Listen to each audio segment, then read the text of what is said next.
بسم اللہ الرحمن الرحیم۔ السلام علیکم ورحمۃ اللہ وبرکاتہ۔ عزیز طلبہ و طالبات، امید ہے کہ آپ سب اللہ تعالیٰ کے فضل و کرم سے خیر و عافیت سے ہوں گے۔ اللہ تعالیٰ آپ سب کو اپنی حفظ و امان میں رکھے، آمین۔ عزیز طلبہ و طالبات، آج ہم باب صوم کے حصہ الف عہد نبوی کے ماہ و سال یعنی مدنی دور نبی کریم صلی اللہ علیہ وآلہ وسلم بطور معاشرتی مصلح کے سبق نمبر 3 وصال نبوی صلی اللہ علیہ وآلہ وسلم کے پہلے نصف کا مطالعہ کریں گے۔ عزیز طلبہ و طالبات، سبق کا مطالعہ شروع کرنے سے پہلے سبق کے بارے میں کچھ معلومات فراہم کرتی ہوں۔ جب آپ صلی اللہ علیہ وآلہ وسلم حجۃ الوداع سے واپس مدینہ تشریف لائے تو چند اہم کاموں کو پورا کیا۔ اب آپ صلی اللہ علیہ وآلہ وسلم اپنا زیادہ تر وقت اللہ تعالیٰ کی عبادت میں گزارتے تھے۔ آپ صلی اللہ علیہ وآلہ وسلم نے اسامہ بن زید رضی اللہ تعالیٰ عنہ کو شام کی طرف مسلمانوں کے ایک لشکر کا سربراہ بنایا، لیکن یہ لشکر ابھی روانہ نہیں ہوا تھا کہ آپ صلی اللہ علیہ وآلہ وسلم بہت بیمار ہو گئے۔ سفر 11 ہجری میں آپ صلی اللہ علیہ وآلہ وسلم کی طبیعت زیادہ خراب ہو گئی۔ 18 اور 19 سفر 11 ہجری کو آپ صلی اللہ علیہ وآلہ وسلم نے جنت البقیع کے قبرستانوں میں جا کر مردوں کے لیے دعا کی۔ آپ صلی اللہ علیہ وآلہ وسلم کی تکلیف زیادہ بڑھی تو آپ صلی اللہ علیہ وآلہ وسلم اپنی ازواج سے اجازت لے کر حضرت عائشہ رضی اللہ تعالیٰ عنہا کے حجرے میں مقیم ہو گئے۔ جمعرات کے روز بخار اور سر درد بہت بڑھ گیا۔ جب تک حضرت محمد صلی اللہ علیہ وآلہ وسلم کی صحت نے اجازت دی، آپ صلی اللہ علیہ وآلہ وسلم نے خود نماز پڑھائی، لیکن جب ہمت نہ رہی تو حضرت ابوبکر صدیق رضی اللہ تعالیٰ عنہ کو امامت کرانے کا حکم دیا۔ اس کے بعد وہ امامت کے فرائض انجام دیتے رہے۔ حضرت محمد صلی اللہ علیہ وآلہ وسلم کی وفات تک انہوں نے کل 17 نمازوں کی امامت کی۔ حضرت فاطمہ الزہرا رضی اللہ تعالیٰ عنہا آپ صلی اللہ علیہ وآلہ وسلم کی تیمارداری کے لیے آئیں تو آپ صلی اللہ علیہ وآلہ وسلم کو دیکھ کر رونے لگیں۔ حضرت محمد صلی اللہ علیہ وآلہ وسلم نے ان کے کان میں کچھ کہا تو وہ رونے لگیں۔ اس کے بعد پھر حضرت محمد صلی اللہ علیہ وآلہ وسلم نے حضرت فاطمہ الزہرا رضی اللہ تعالیٰ عنہا کے کان میں کچھ کہا تو وہ مسکرانے لگیں۔ بعد میں حضرت فاطمہ الزہرا رضی اللہ تعالیٰ عنہا نے بتایا کہ پہلے حضرت محمد صلی اللہ علیہ وآلہ وسلم نے میرے کان میں کہا کہ وہ ہمیں چھوڑ کر جانے والے ہیں، اس لیے میں رونے لگی۔ بعد میں آپ صلی اللہ علیہ وآلہ وسلم نے فرمایا کہ اہل بیت میں تم سب سے پہلے مجھ سے ملاقات کرو گی۔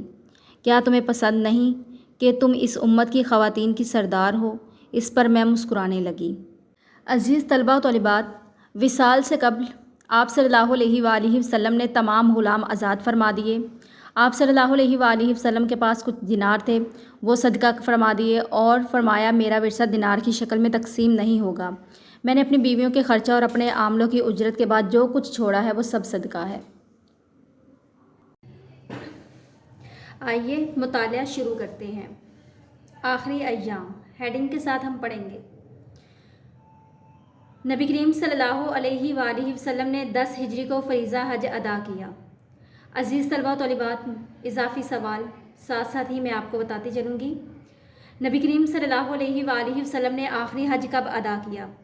جواب ہے نبی کریم صلی اللہ علیہ وآلہ وسلم نے 10 ہجری کو فریضہ حج ادا کیا۔ ماہ سفر کے آخری ایام میں بقیع الغرقد سے واپسی پر آپ صلی اللہ علیہ وآلہ وسلم کی طبیعت ناساز ہو گئی۔ عزیز طلبہ و طالبات، بقیع الغرقد کا مطلب ہے جنت البقیع۔ نبی کریم صلی اللہ علیہ وآلہ وسلم بیماری کے ایام میں ازواج مطہرات رضی اللہ تعالیٰ عنہن کے گھروں میں آتے جاتے رہے۔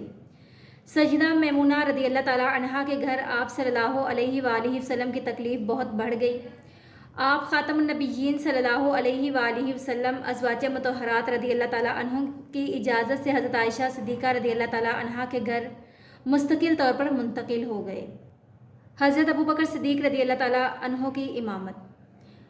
نبی کریم صلی اللہ علیہ وآلہ وسلم کی وفات سے 4 دن قبل آپ صلی اللہ علیہ وآلہ وسلم نے مغرب کی نماز پڑھائی، لیکن عشاء کے وقت مرض شدت اختیار کر گیا تو آپ صلی اللہ علیہ وآلہ وسلم نماز کی امامت کے لیے مسجد تشریف نہ لا سکے۔ نبی کریم صلی اللہ علیہ وآلہ وسلم نے حکم دیا کہ حضرت ابوبکر صدیق رضی اللہ تعالیٰ عنہ سے کہو کہ نماز پڑھائیں۔ چنانچہ حضرت ابوبکر صدیق رضی اللہ تعالیٰ عنہ نے امامت کے فرائض ادا کیے۔ اس کے بعد وصال سے 1 یا 2 دن قبل ایک مرتبہ رسول اللہ صلی اللہ علیہ وآلہ وسلم گھر سے باہر تشریف لائے۔ آپ خاتم النبیین صلی اللہ علیہ وآلہ وسلم حضرت عباس رضی اللہ تعالیٰ عنہ اور حضرت علی رضی اللہ تعالیٰ عنہ کا سہارا لیے ہوئے تھے۔ آپ صلی اللہ علیہ وآلہ وسلم نے نماز پڑھائی اور نماز کے بعد صحابہ کرام رضی اللہ تعالیٰ عنہم کو کچھ نصیحتیں فرمائیں۔ وصال سے قبل صدقہ۔ وصال سے 1 دن قبل آپ صلی اللہ علیہ وآلہ وسلم نے تمام غلام آزاد فرما دیے۔ آپ خاتم النبیین صلی اللہ علیہ وآلہ وسلم کے پاس چند دینار تھے، وہ صدقہ فرما دیے اور فرمایا میرا ورثہ دینار کی شکل میں تقسیم نہیں ہوگا، میں نے اپنی بیویوں کے خرچہ اور اپنے عاملوں کی اجرت کے بعد جو کچھ چھوڑا ہے وہ سب صدقہ ہے۔ ہیڈنگ جنگی ساز و سامان۔ نبی محتشم صلی اللہ علیہ وآلہ وسلم نے جنگی ساز و سامان وغیرہ مسلمانوں کو ہبہ فرما دیا۔